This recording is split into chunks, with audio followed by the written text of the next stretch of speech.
Boa noite, amigos, amigas. É uma alegria estarmos aqui mais uma vez para poder estudarmos um pouquinho sobre a nossa caminhada, sobre as possibilidades divinas que o nosso Pai nos oferta.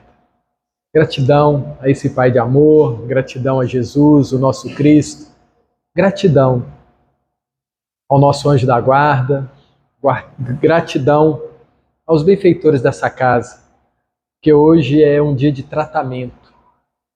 E a gente precisa querer o tratamento e saber identificar os pontos que necessitamos tratar. Isso é muito curioso, porque muitas das vezes a gente não percebe o que necessitamos trabalhar em nós. E o livro Os Prazeres da Alma traz para a gente alguns pontos muito importantes. E há 3 encontros nós estamos estudando a afetividade. Afetividade é se inclinar para atender alguém, ser afetivo, me debruçar sobre alguém. Quando eu me proponho a ter um afeto para A, B ou C, eu preciso me direcionar a ele. Muito bacana essa colocação que a gente conseguiu nesses estudos que a gente tem feito. Hoje, a afetividade 3, o benfeitor Hamed, no livro psicografado pelo Francisco do Espírito Santo Neto, ele traz para a gente as seguintes reflexões. Tudo o que existe tem sua origem no amor. Olha que interessante isso. Tudo o que existe tem a sua origem no amor. Nós conseguimos ver isso? Alguns itens fica difícil de conciliar, né? Amor, Reparem que o benfeitor fala que tem a sua origem no amor. Tudo que existe tem a sua origem no amor. A guerra tem origem no amor. Eu quero muito, o outro também quer, e aí começa a ter um conflito. Esse querer, normalmente, é um querer afetivo. Eu me debruço, me interesso sobre alguma coisa. Então, tudo o que existe tem a sua origem no amor. Vocês já pensaram no amor do oxigênio com o hidrogênio? H2O?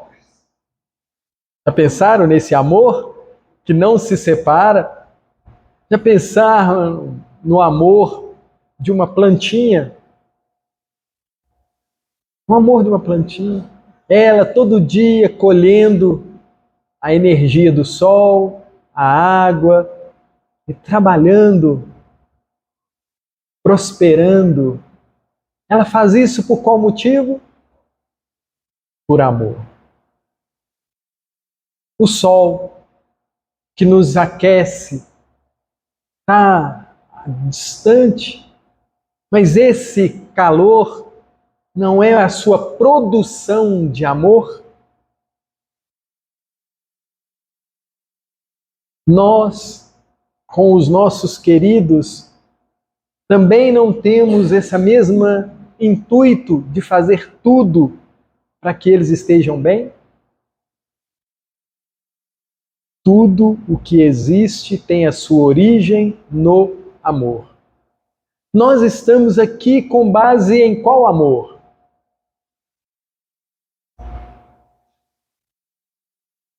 No amor divino. Deus nos cria por amor. Olha que bonito isso. Deus nos cria porque nos ama. E é muito interessante a gente pensar isso, porque quando você tem amor por alguém ou algo, você tem que trabalhar este amor e as condições para que esse amor aconteça. Então Deus tem um compromisso amoroso conosco. todo dia Ele nos ama. Vou lembrar os amigos do livro Pensamento e Vida, psicografia do Chico, ditado pelo Emmanuel. Lá no último capítulo, intitulado Amor, Emmanuel fala para nós que Deus ama igualmente o vírus como Ele ama o arcanjo. Olha que interessante isso. A mesma força diária, mesmo movimento diário que Deus faz para cuidar do vírus, Ele também faz para cuidar do arcanjo.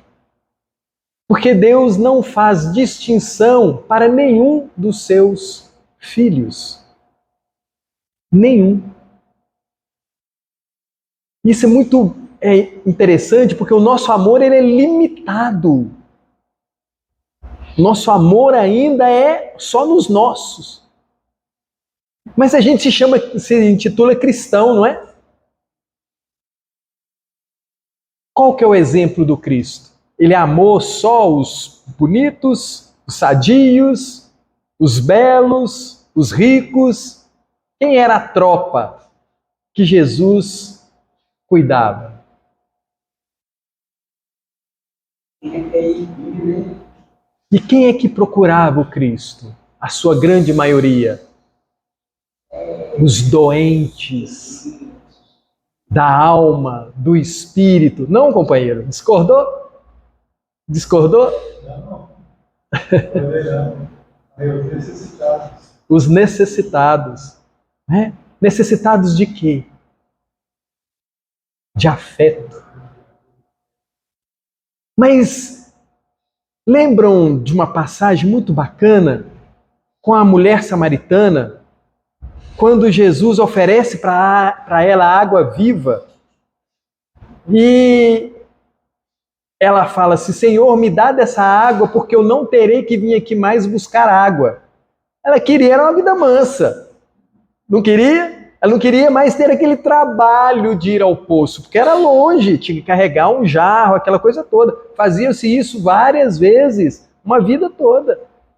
Muitas das vezes nós vamos até o Cristo buscando coisas finitas. E o Cristo nos oferta as necessidades infinitas. Esse é o nosso grande problema. Buscamos o imediatismo, o instantâneo, e esquecemos que nós somos uma criação divina, que estamos num processo de aprendizado do amor. Aprendizado. Por isso que no Livro dos Espíritos, na questão 625, lá pergunta: qual o modelo, a referência que Deus nos enviou para alcançarmos esse amor? Aí a resposta curtinha, né? Vede Jesus. Olha que bonito isso. Se a gente está buscando ser amoroso, eu não tenho que olhar para o papai, para a mamãe, para o titio, para o vovô, para fulano, para beltrano. Não, eu tenho que olhar para o Cristo. E aí nós vamos ter um problema sério.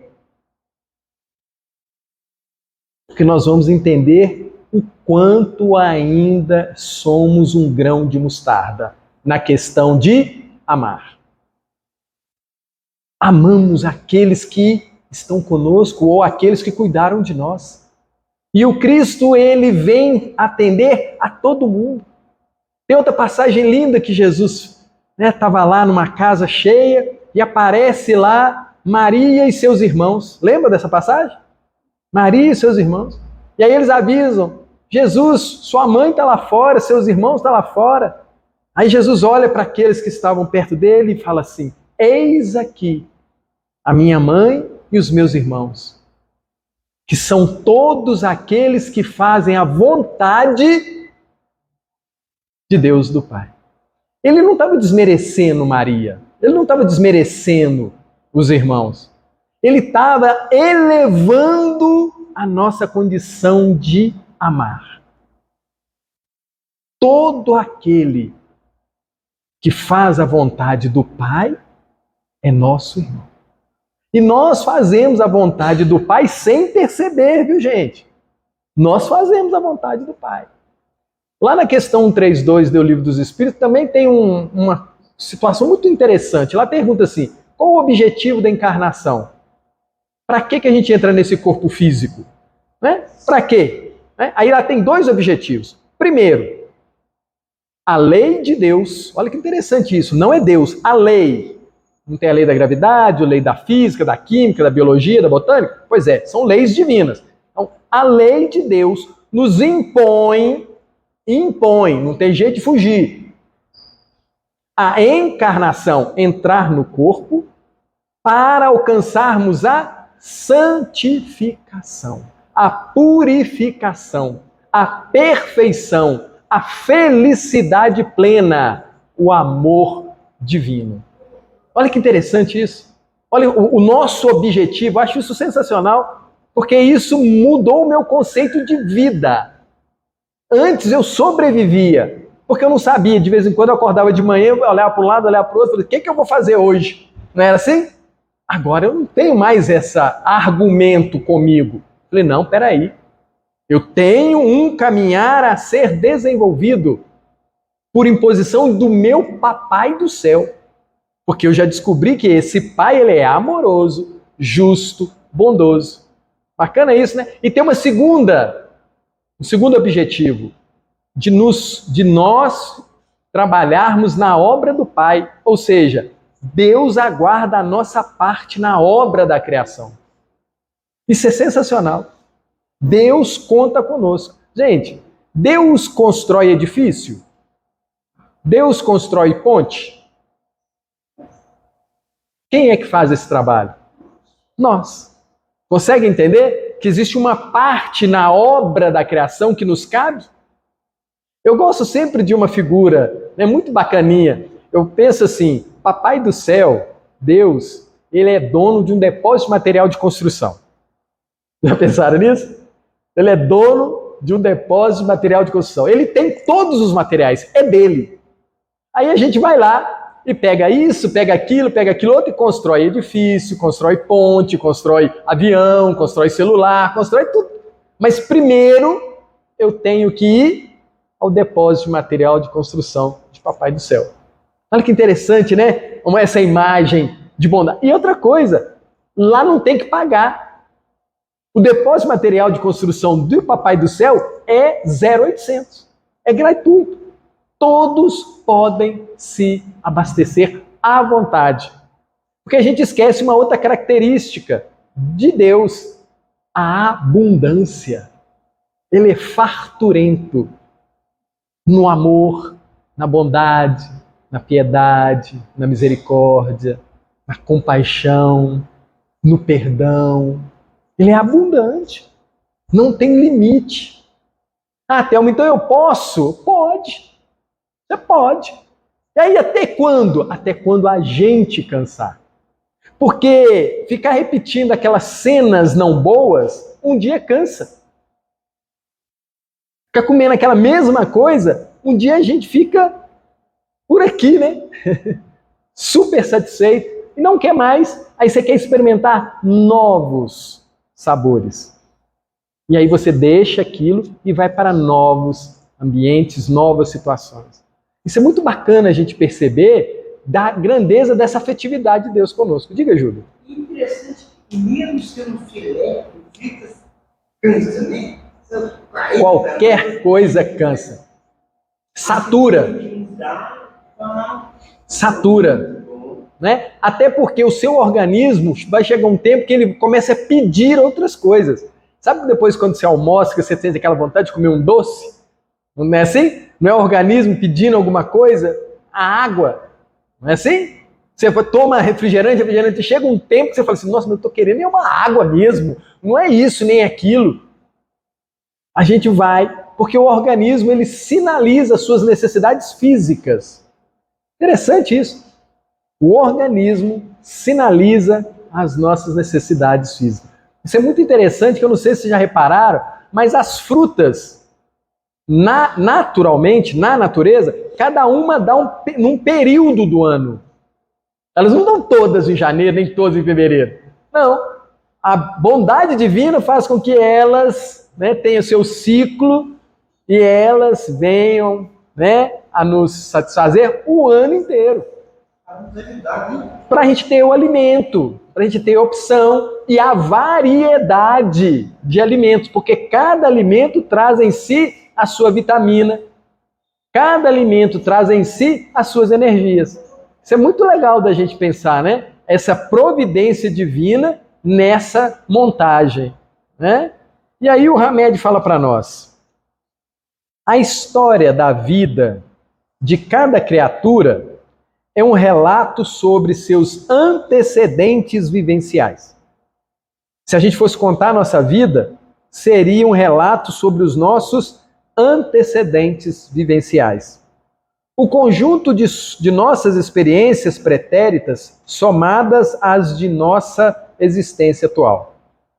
Quando o indivíduo conta sua história pessoal e única, estamos apenas ouvindo sua própria interpretação, filtrada por suas crenças, valores, argumentos, pressuposições, cultura, elementos de que ele se utiliza para nos apresentar o modo de pensar e de ver o mundo.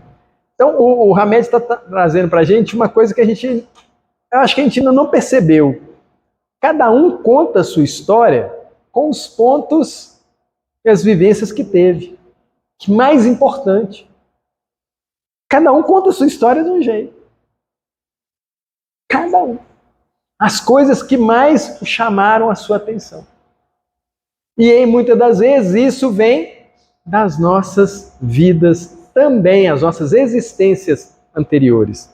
E ele continua dizendo: podemos contar muitos fatos e ocorrências sobre nós, dando maior importância a alguns aspectos, ignorando outros, ou mesmo selecionando diferentes atos e comportamentos que tivemos nas mais diversas ocasiões.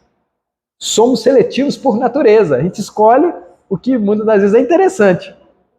E tudo o que falamos, pensamos ou fazemos tem certa relatividade quando comparado com outros momentos, situações ou fases evolutivas. Né? Relativo. Tem hora que eu dou mais importância para uma situação, tem hora que eu dou importância para outra.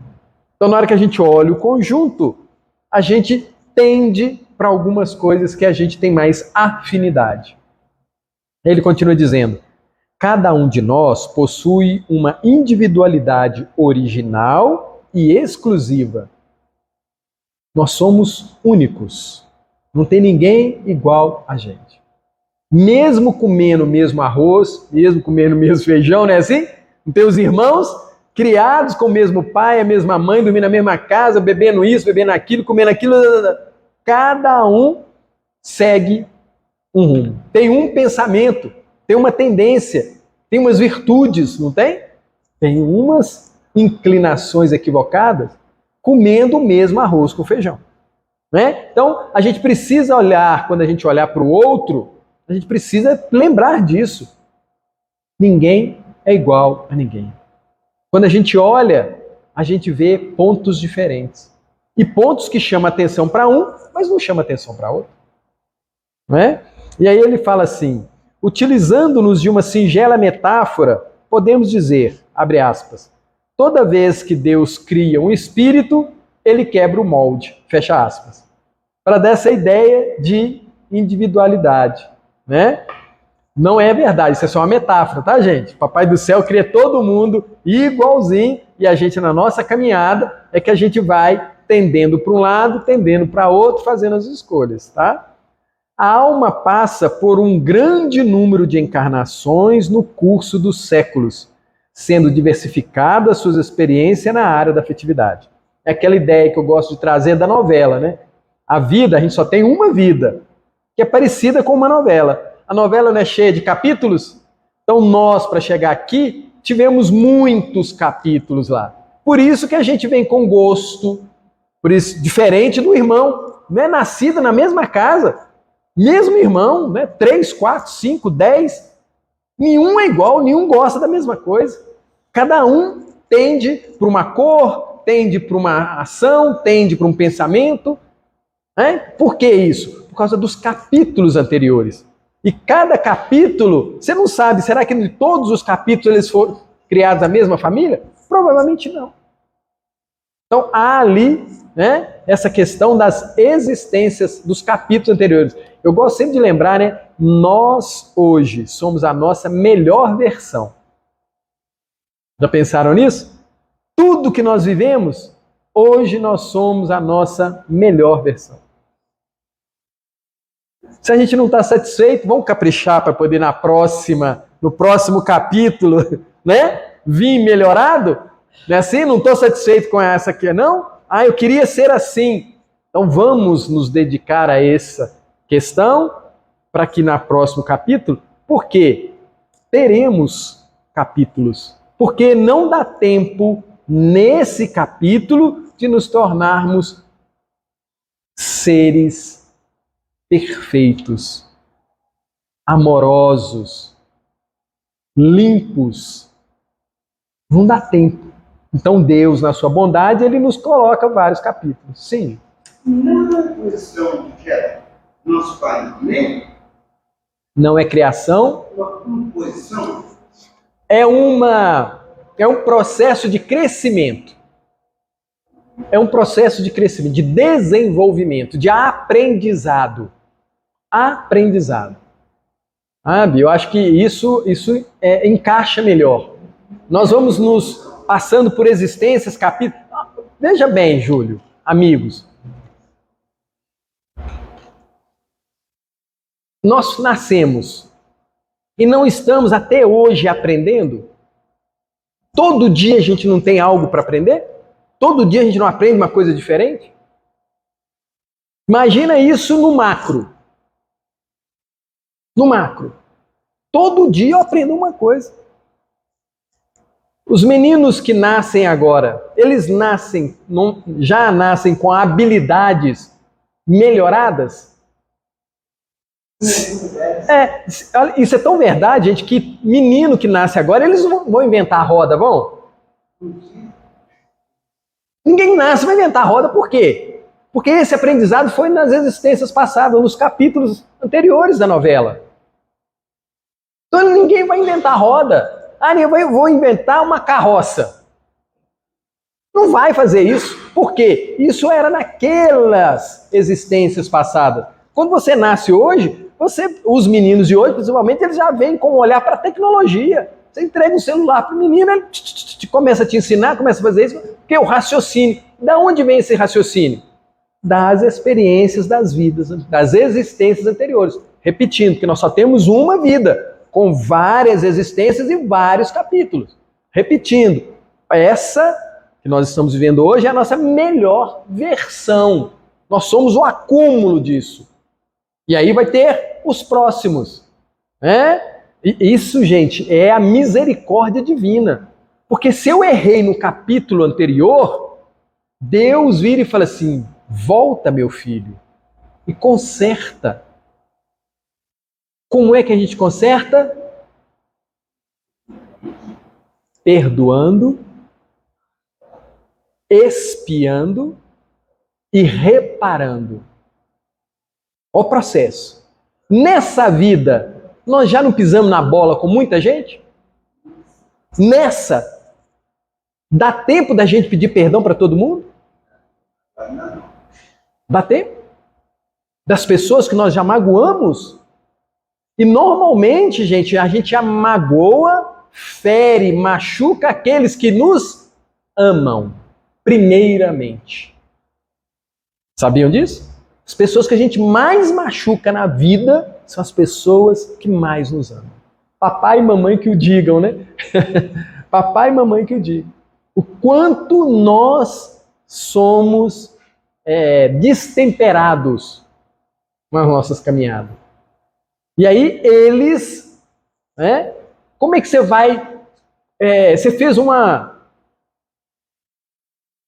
teve uma ação muito equivocada com o pai, e o pai desencarna. Como é que você vai resolver isso? Com a mãe, com o irmão, com um tio, com um primo, com um amigo. Como é que você vai resolver isso, gente?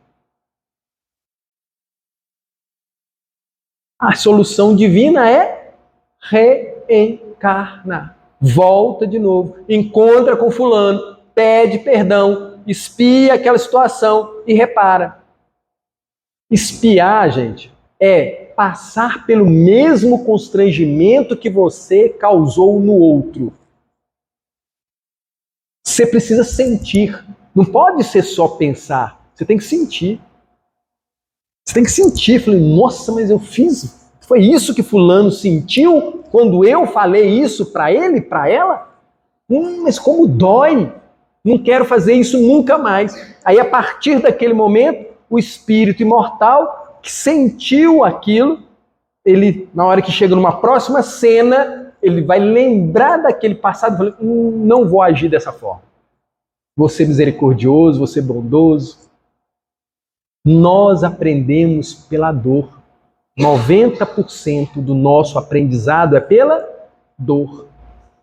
Perdoei, arrependi, expiei, acabou o processo? Não. Eu tenho que reparar. Reparar. Imagina, um irmão nosso tira a vida de alguém. Vocês fazem ideia o que ele faz naquela família daquela pessoa? Fazem ideia? O que ele causa naquela família? Ele não criou um problema só com aquele que ele tirou a vida. Ele criou um problema com toda uma família. Como é que ele vai acertar isso, gente? Em uma existência, em um capítulo, dá tempo? Ah, não, mas Deus é misericordioso. Sim, mas além de misericordioso, ele é justo. Cada um segundo as suas obras. E nós que estudamos o Evangelho, já percebemos isso. Quando Jesus vira e fala para a mulher adúltera, para aquele cego de nascença, vá e não repita o que fizestes. Vá e não repita. Naquele ponto, viu, gente? Só naquele ponto. Não é tudo, não. Aí você passa, né? Ele resolveu, não fez aquilo mais. Lá na frente, ele toma o prato de comida de alguém, pega alguma coisa. Aquele ponto ele já sabia, mas e esse que ele ainda não aprendeu? Esse é o nosso processo de lapidação, de transformação.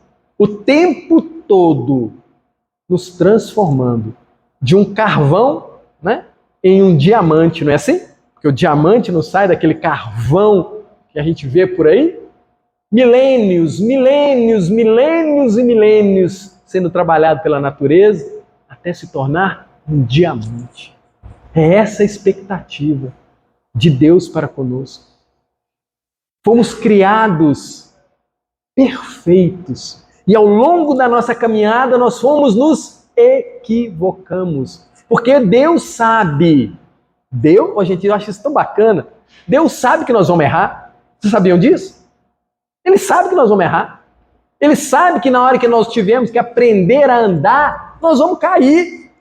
Ralar o joelho. Não faz parte do crescimento. Ralar o joelho. Bater a testa, né? Quebrar um dente, né? Assim? Arrancar a tampa do dedo. Isso não faz parte. Consegue entender? Nós, criados lindos, bonitinhos, mas aí ao longo da caminhada a gente começa a se machucar. Ah, mas eu não sabia. Beleza. Agora você sabe. Então você não pode mais cair. Não é assim? Você não pode mais cair. A partir do momento que você tem o conhecimento, você não pode mais cair. E esse é o grande desafio do cristão. Porque quando a gente se fala e se nomeia de cristão, o nosso comportamento não pode ser discriminatório para ninguém. Bacana isso, né? Nós não devemos discriminar ninguém. E quando alguém nos discriminar, a gente precisa entender a dificuldade do outro. Porque o cristão verdadeiro, que busca ser um homem de bem, a primeira coisa que ele aprende é não se deixar ser ofendido. Não se deixar ser ofendido. Ah, a gente magoa tão fácil, gente. A gente se magoa tão fácil. Ah, os milindres, né? Ah, fulano não me cumprimentou, então não cumprimenta ele mais. Não é assim? Fulano buzinou para mim, ah, nossa, não é assim? Qualquer coisinha, nós somos muito frágeis nos nossos sentimentos. Muito frágeis. Eu gosto de uma fala que está lá no livro Caminho, Verdade e Vida, psicografia do Chico, obrigado Chico, ditado por Emmanuel. Ele fala que para o Cristo não existe separação entre o templo e a oficina. Vocês conseguem entender isso? O templo não é lugar de oração? De adoração? A oficina também. Então eu tenho que ser cristão em todos os ambientes que eu estou. Todos os ambientes são santos. No trânsito, em casa, na padaria, no supermercado, na rua, no trabalho, todos os lugares são lugares santos. E eu, que assumi essa postura, preciso me comportar de acordo com essa expectativa que eu criei para mim. Olha que interessante isso, né? Porque o Cristo não impõe a ninguém. Nós adentramos a casa pelos nossos próprios pés. Não é verdade? Não é pelo nosso caminhar que a gente adentra? Então a gente adentrou essa situação e necessitamos caminhar de acordo com a opção que nós fizemos. Eu sei que é desafiador. Eu que o diga, né? E aí ele continua dizendo assim: a alma passa por um grande número de encarnações no curso dos séculos, sendo diversificadas suas experiências na área da afetividade. Como resultado disso, adquire um conjunto peculiar de conhecimento. Nos nossos capítulos anteriores, nós fomos ajuntando um monte de conhecimento pelas inúmeras situações e ocorrências que vivenciou. Não somos o que pensamos, somos o que sentimos.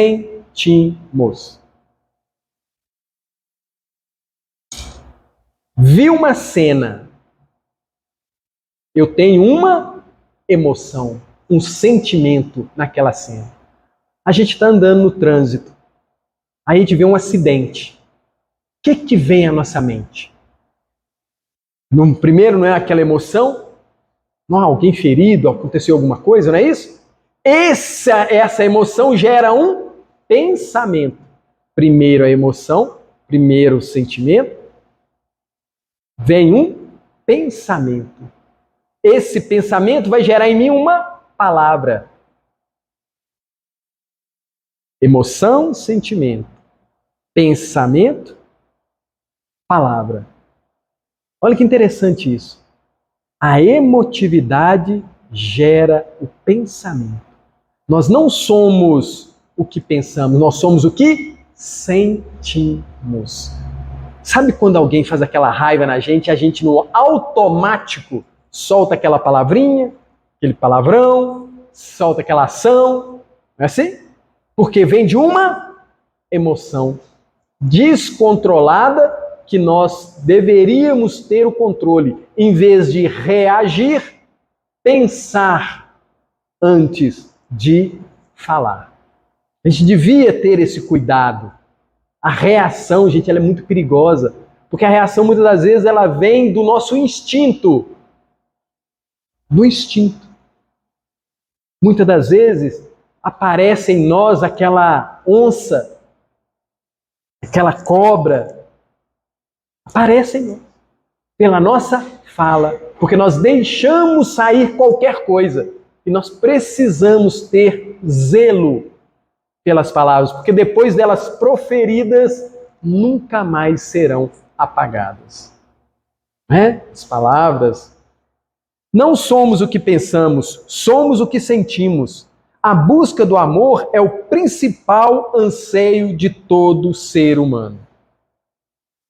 A busca do amor é o principal anseio de todo ser encarnado.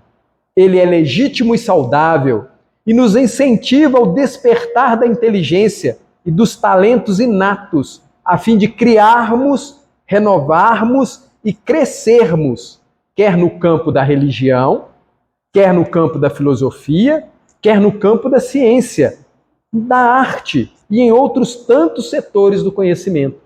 Quando a gente produz alguma coisa, a gente quer que aquilo seja bom. Quando a gente faz alguma coisa, a gente faz aquele almoço, a gente limpa a casa, a gente vai trabalhar, a gente conversa com alguém, o nosso desejo não é que aquilo seja bom para a pessoa. Isso é o desejo de amor. É o desejo do amor.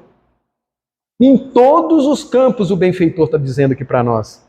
Tudo que existe tem sua origem no amor, essência fundamental de todas as coisas que vivem sobre a terra. Olha que lindo isso! Essência fundamental de todas as coisas que vivem sobre a terra. E aí o desafio nosso é aprender a enxergar o amor em tudo. Nosso desafio é esse. Porque se a gente começa a enxergar amor naquilo, a gente começa a respeitar, mesmo que seja uma ação equivocada. Nós estamos vendo aí a guerra, não é? Lá no Oriente Médio, a Rússia contra a Ucrânia. Gente, dizem que existem no planeta, mais de 50 guerras. Mais de 50 em desenvolvimento. E aí a gente olha para esses companheiros, esses nossos irmãos, e a gente notadamente fala que eles estão errados, não falamos? Estão errados. Mas e o projeto de experiências deles? Eles já entenderam que não é bom ter essa ação? Claro que não. E sabe o que é o interessante? Olha como é que a inteligência muitas das vezes está desconexa do sentimento. Para dirigir um caça, aqueles caças, aqueles tanques, aqueles equipamentos lá de guerra, a pessoa não precisa ser muito inteligente? A pessoa dirige um avião, pilota um avião, sem ser muito inteligente, sem ser muito competente? Não. Aí ele faz aquele curso, passa nas provas, tudo é nominado. Aí entrega para ele aquele avião cheio de bomba e ele vai jogar nos outros. Consegue entender que não é um problema de inteligência, é um problema de sentimento? A inteligência, os espíritos falam isso para nós, a inteligência vem primeiro, depois é que vem o sentimento. Porque a inteligência faz com que eu analise aquela situação. Muitos daqueles companheiros que estão lá estão nesse processo de aprendizado do sentimento. Nós, espero, nós, aqui no nosso país, de forma nenhuma vamos pegar em arma. De forma nenhuma. Porque primeiro nós somos cristãos. E lembram quando Pedro tentou ajudar, salvar Jesus na hora da crucificação, que Jesus ensinou para toda a humanidade que se diz cristã? Embainha a tua espada. O Cristo não admitiu que se usasse de arma para ajudá-lo, salvá-lo. Ele não admitiu. Então o cristão, gente, deve ter horror a qualquer tipo de arma. Mas qual é a arma que nós mais usamos? A língua, a palavra, que também mata, aleija, fere, machuca. Então precisamos ter esse cuidado. Será que nós não estamos em guerra? E Jesus fala isso, Eu acho tão bonito isso. Jesus fala assim, não vim trazer a paz. Lembram disso?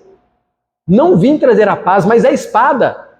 Aí a gente diz, não, mas ele não aceitou a espada e agora ele fala que trouxe a espada. Mas é a espada para cortar dentro de mim todos os meus equívocos, toda a minha maldade, todo o meu desejo fora da lei divina. A espada é para cortar dentro.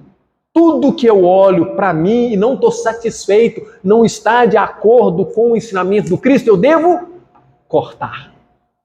E isso é desafiador. Porque tem coisas que são equivocadas e nós identificamos e que nós muitas das vezes não temos a coragem de cortar. Mas o Cristo, toda vez que a gente lê o Evangelho, ele nos propõe esse corte. Cortar velhos hábitos, cortar velhas tendências, cortar velhas vontades que nos levam ao desequilíbrio. O tempo todo ele nos propõe esse corte. E ele fala mais. O ponto de partida das ações humanas é a alma. O ponto de partida das ações humanas é o espírito. Eu comando a minha mão. Eu comando o meu carro.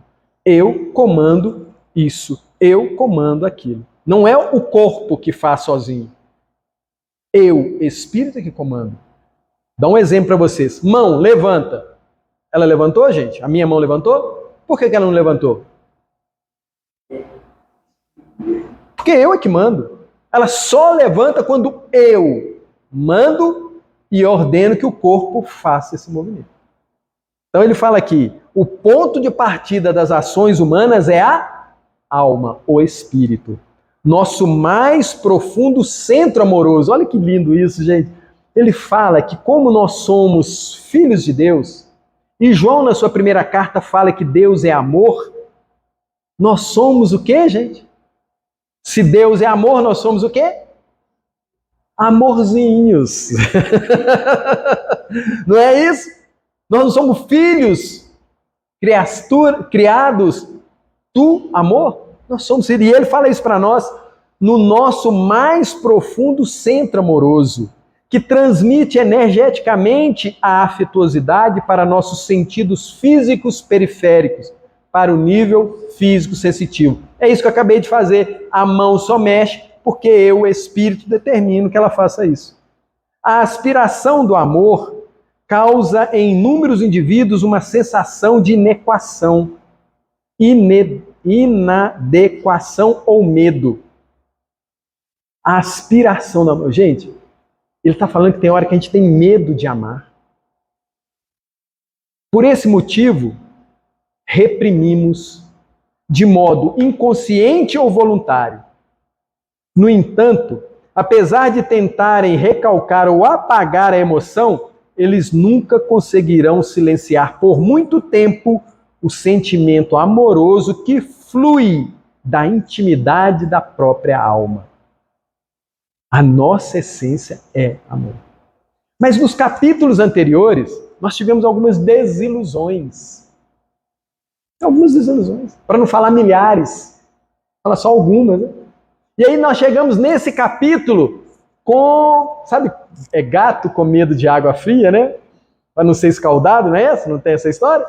A gente chega nesse capítulo com alguns medos de amar. Olha que interessante isso. De se entregar, de confiar plenamente. Eu gosto de brincar, né? Espírita, fazer seguro de vida. Já pensaram nisso, gente? Que coisa mais sem nexo? O espírita sabe que é imortal, não sabe? Aí ele vai fazer seguro de vida? Já pensaram nisso? Tem cabimento? Ah, não, é porque se Deus falhar, a seguradora me ajuda, não é assim? Não é essa a ideia do seguro de vida? Não é assim? Se Deus falhar, a seguradora resolve. Olha que interessante isso, né? E aí ele continua dizendo assim, eles nunca conseguirão silenciar por muito tempo o sentimento amoroso que flui da nossa intimidade. Nosso grande equívoco é acreditar que o desejo de amar é motivo de fraqueza. Ser bom, ser misericordioso, ajudar sempre. Ô, me dá aí R$2, moço, me dá isso, me dá aquilo, me dá um prato de comida, blá, blá, blá, blá. A gente acha que isso é fraqueza. E a gente tem o recurso, viu, gente? Esse que é o problema. Não é porque a gente não tem o recurso. É porque a gente julga o outro. Ah, não, mas ele vai beber uma pinga, ele vai usar uma droga, ele vai fazer isso. Eu tenho que controlar a vida do outro? Será que aquele prato de comida, aquele real, não está sendo uma reparação das minhas existências passadas? Será que naquela existência lá atrás eu não encontrei com esse companheiro e ele me deu um prato de comida? E será que nessa nós não nos reencontramos e ele está pedindo para que eu compense aquilo? Será que se eu não der aqueles R$2, aquela pessoa não vai parar com aquele vício? A gente não sabe. E por não saber, a gente deve sempre dar. Porque Deus é o divino doador de tudo. Ele dá. Já repararam quando é que Deus para de dar, gente? Ele não para nunca. Porque nós temos necessidades.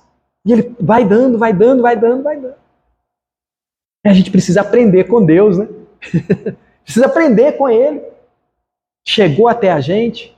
Será que não é a nossa oportunidade de nos reconciliar com aquele irmão? Reparar com aquele irmão? Mas toda hora, todo dia. Se nós temos, qual que é o papel do irmão para com o irmão? Porque aí a gente lembra do Pai Nosso, né? Pai Nosso, quem está pedindo é meu irmão, não é? Não é meu irmão que está me pedindo? Eu tenho recurso? Por que eu não posso dar para o meu irmão? Eu não estou dando para o meu inimigo, não, estou dando para o meu irmão. Mas para isso eu preciso ter uma consciência do Cristo. O Pai Nosso precisa ser verdadeiro no meu coração. Não na minha mente, não na minha palavra. Ele precisa ser verdadeiro nas minhas ações. A aspiração do amor causa em inúmeros indivíduos uma sensação de medo. Por esse motivo, eles a reprimem de modo inconsciente ou voluntário.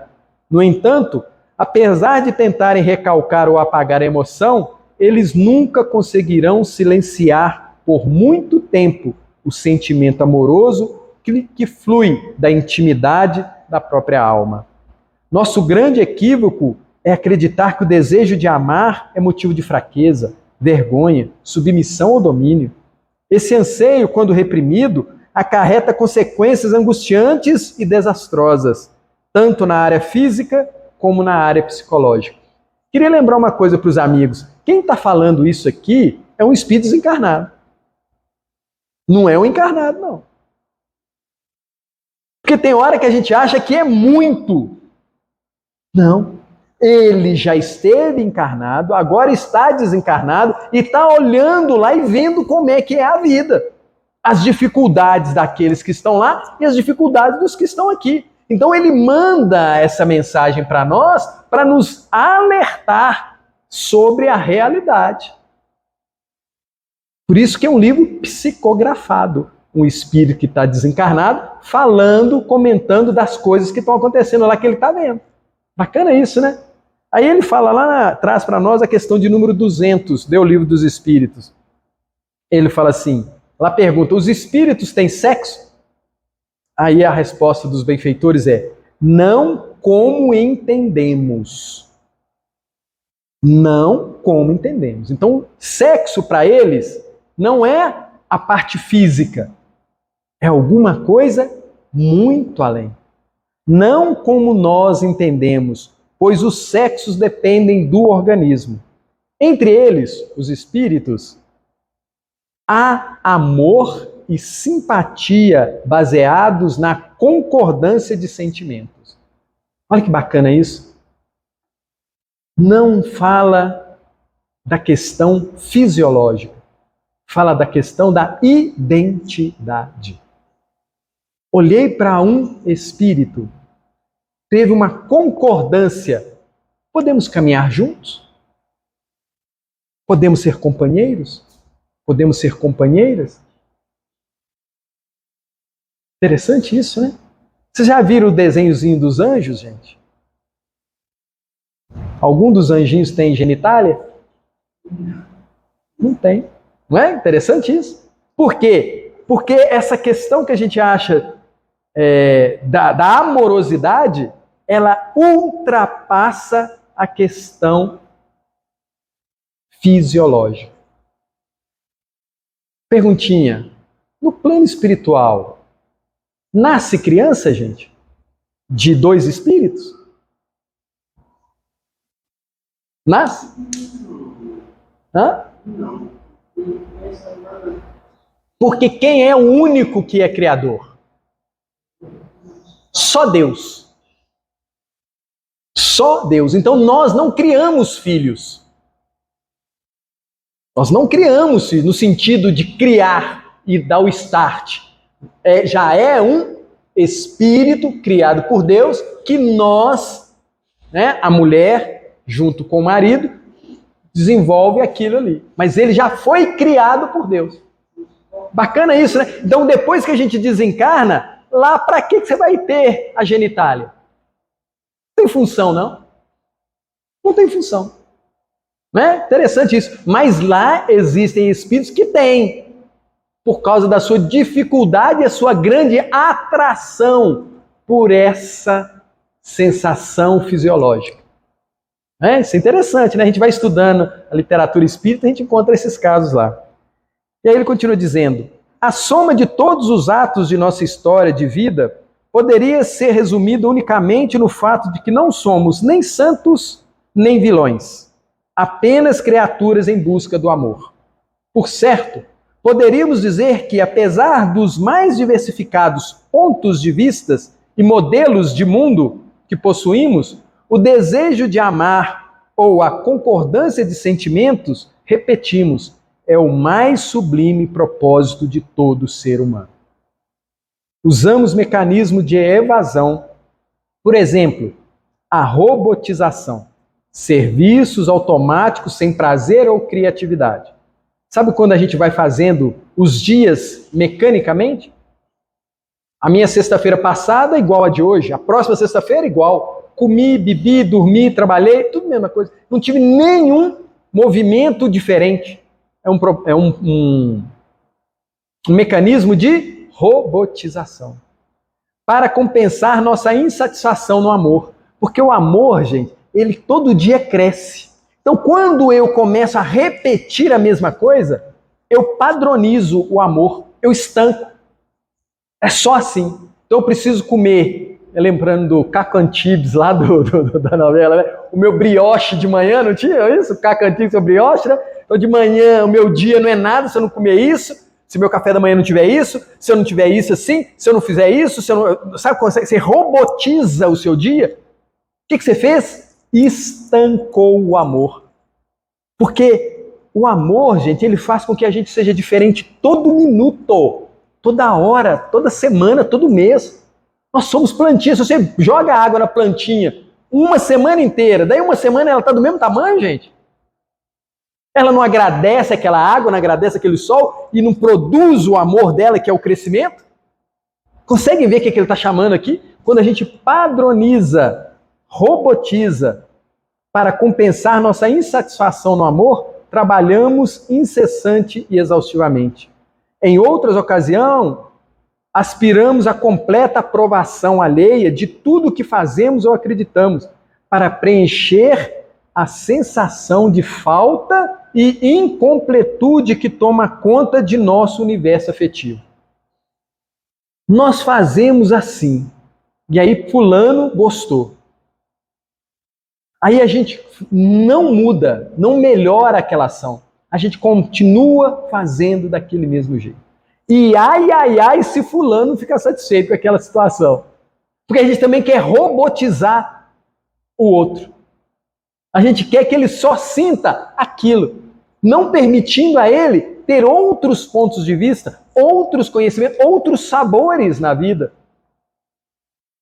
Queremos ser compreendidos a qualquer preço, parecer perfeitos, importantes, impressionar as pessoas. A máscara é a vontade de ser aceito plenamente por todos. Em última análise, querer forçar as pessoas a nos aceitarem. Não é assim? Forçar, custe o que custar. Isso é a palavra do benfeitor, viu? Não é do Telmo, não. A atitude de compreender e de amar só é satisfatória quando sincera e espontânea. Aí eu tenho que amar meu filho porque ele é meu filho. Eu tenho que amar meu marido porque ele é meu marido. Eu tenho que amar minha esposa porque... Não tem, não. Tem que ser um movimento sincero. Por isso que lá nos 10 mandamentos está honrai pai e mãe. Por que lá não está amai pai e mãe? Já pensaram nisso? Honrar, agradecer, ser grato. Aquele que te cuidou, trabalhou por você, você precisa honrar. Agora, amar é com base num relacionamento.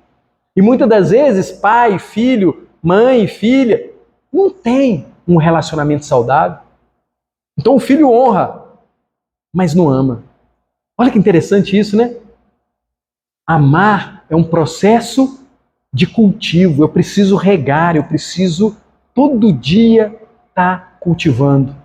Tirando as coisas, as ervas daninhas daquele relacionamento.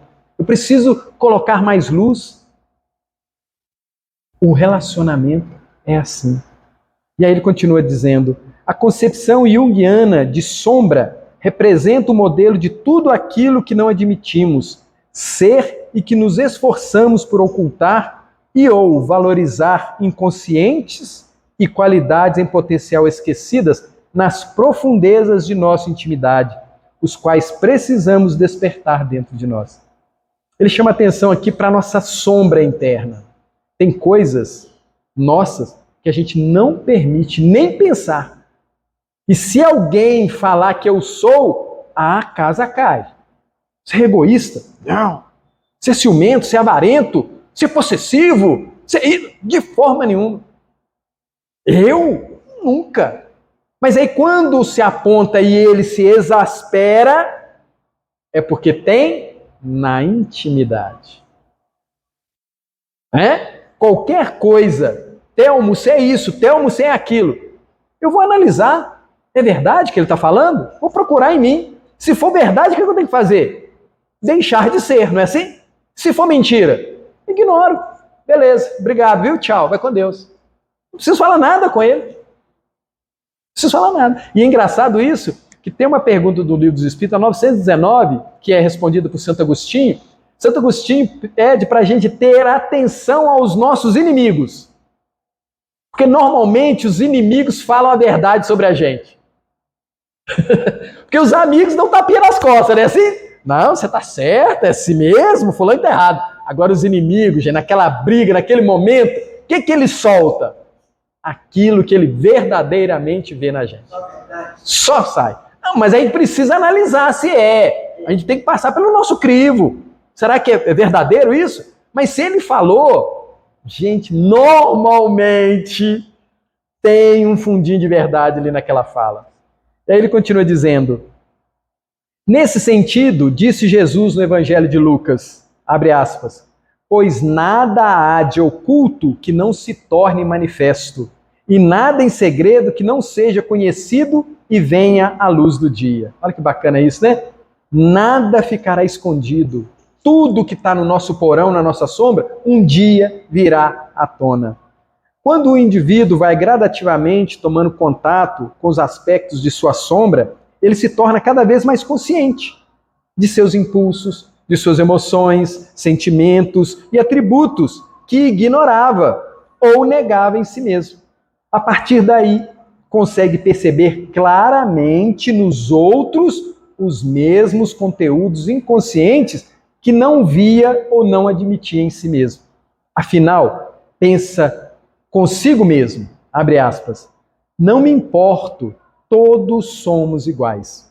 Possuímos a mesma estrutura humana, só precisamos aprender a achar o equilíbrio, pois a virtude está no caminho do meio. No amor ou na afetividade, está incluída a habilidade de ver e reconhecer a relatividade da vida em toda a sua validade e perfeito equilíbrio. Entre eles, há amor e simpatia baseados na identidade de sentimentos. A dignidade da pessoa humana, diz Hamed, não está fundamentada em parecer amar. A dignidade da pessoa amada, A dignidade da pessoa humana não está fundamentada em parecer amar, em si em amar verdadeiramente. O verniz encobre o mal, mas não o suprime. Interessante isso, né? A gente passa um verniz numa peça de madeira, né, achando que vai sumir. Um sepulcro pintado de branco parece mais bonitinho, não parece? Todavia, continua sendo um sepulcro. Não é assim? Você pode pintar do jeito que você quiser. Você pode se pintar, você pode se vestir do jeito que você quiser. Mas se lá dentro, internamente, é podre, está estragado, o externo não vai fazer com que aquilo desapareça.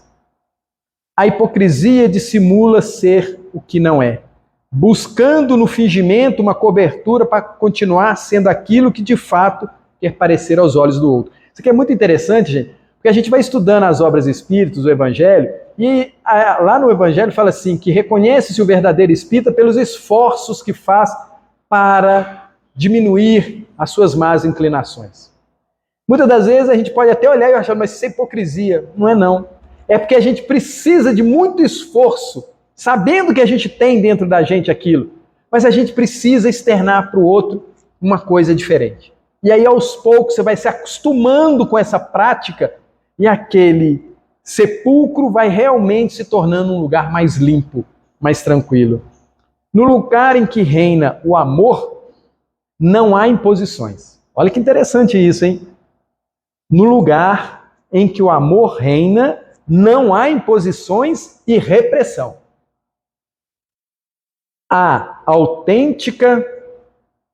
Onde a imposição e a repressão prevalecem, o amor está ausente.